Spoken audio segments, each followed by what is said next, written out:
یہ ماتم اور گریہ، یہ احتجاج اور غصہ ہمارا مقدر بنا دیا گیا ہے، اس لیے کہ یہ قتل گاہیں اور آبرو ریزی کے لیے سہولت گاہیں ہم نے خود تخلیق کی ہیں۔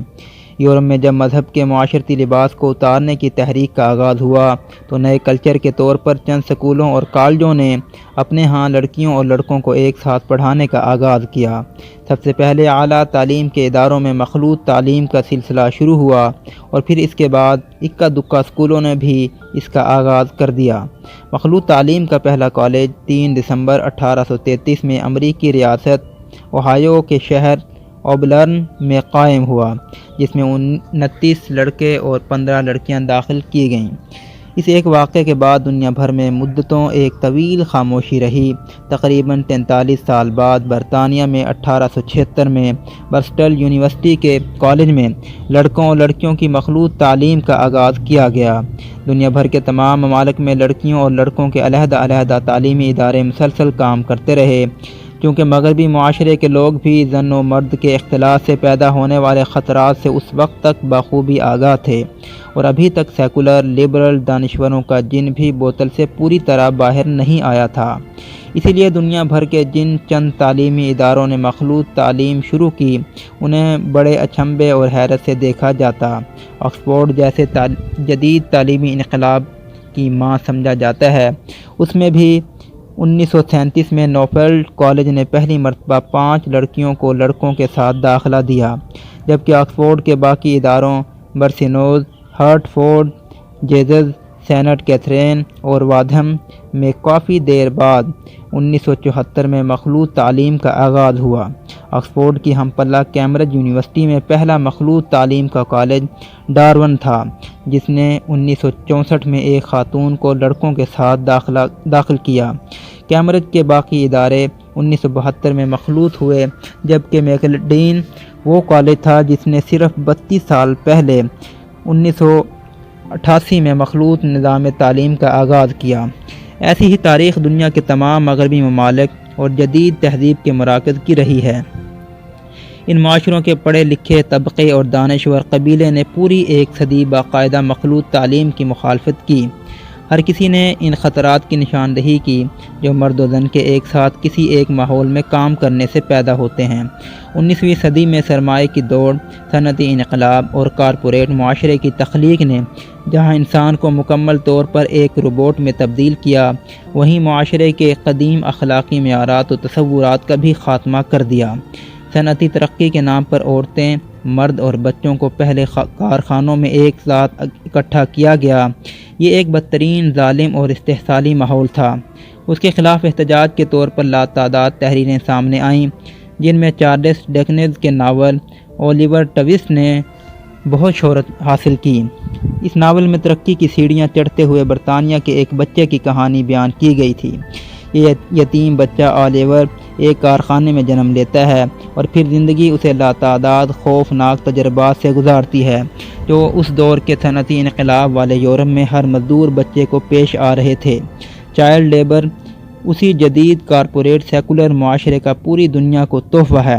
ترقی کے لیے لاتعداد مزدوروں کی ضرورت تھی، اس لیے گھر کے ہر فرد کو کمانے کی دوڑ میں لگا کر مشینوں کے پٹوں کے ساتھ کھڑا کر دیا گیا، جہاں 18 گھنٹوں تک ڈیوٹی لی جاتی۔ بچے اونگتے ہوئے ان پٹوں پر گر جاتے، جان سے جاتے۔ عورتیں مالک کی جنسی استحصالی کا شکار ہوتیں، مگر نوکری چلی جانے کے خوف سے چپ رہتیں، اور مرد اس اجتماعی غلامی کو ترقی کا زینہ سمجھتے۔ معاشرے کو صنعتی، سیکولر اور لبرل بنانے کے لیے سب سے پہلے خاندان کے ادارے کو توڑا گیا۔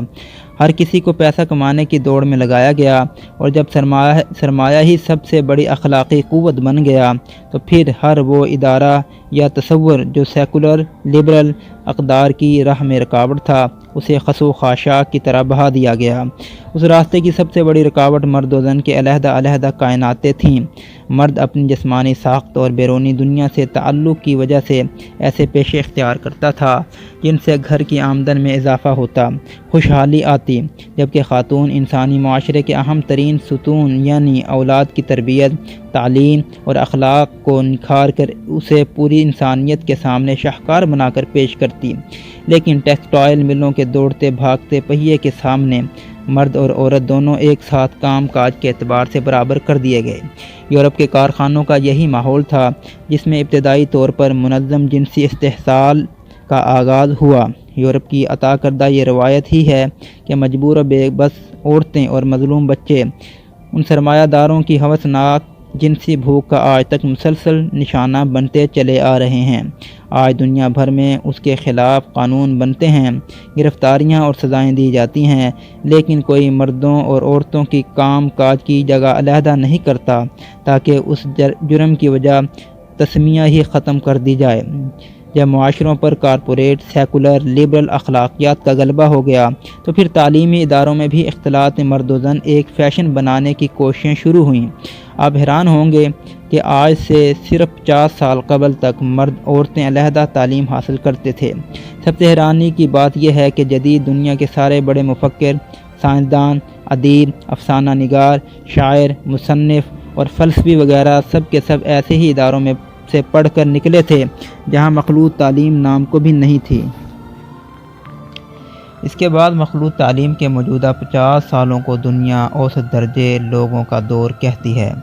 انگلینڈ اور یورپ میں لاتعداد بڑے بڑے ادارے 1970 کی دہائی تک مخلوط تعلیم نہیں دیتے تھے، لیکن برصغیر میں انگریز نے 100 سال پہلے ہی اعلیٰ تعلیم کو مخلوط کر دیا تھا۔ چونکہ ہمارے ہاں معاشرتی اخلاقیات مضبوط تھیں، اس لیے ان تعلیمی اداروں کا ماحول بھی پاکیزہ رہا۔ لیکن گزشتہ 30 سال پاکستان پر ایسے گزرے ہیں جن میں سیکولر لبرل اخلاقیات ایسی پروان چڑھیں کہ قدیم اخلاقی نظام دم توڑ گیا۔